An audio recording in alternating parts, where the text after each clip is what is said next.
آخری چیز ہے. اس کے بعد بھی اگر آنکھ نہیں کھلتی کسی انسان کی تو میں نہیں سمجھتا کہ وہ اپنے گرد اس نے جو یہ فلا تزکوا انفسکم، اس نے جو اپنے گرد تزکیہ نفس کا ایک مصنوعی حالہ بنا لیا ہے، کبھی بھی وہ اس حالے سے نکل سکے گا اگر اس حدیث سے بھی آنکھ نہ کھلے. اور وہ حدیث کیا ہے؟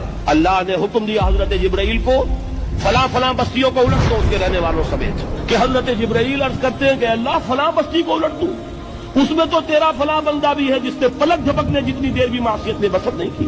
لیکن حکم کیا ہوا بارگاہ خداوندی سے؟ قال فقال، حضور نے فرمایا اللہ تعالیٰ نے حکم دیا جبرائیل کو اقلب علیہ وعلیہ، الٹو اس بستی کو، پہلے اس بدبخت پر پھر دوسروں پر. کیوں؟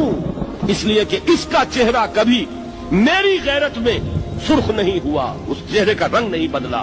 بے غیرت انسان، بدیاں پھیلتی رہیں، میرے دین کو روندا جاتا رہا، میری شریعت کی دھجیاں بگڑتی نہیں. یہ میدان میں نہیں آیا، اس کا خون نہیں کھولا کبھی.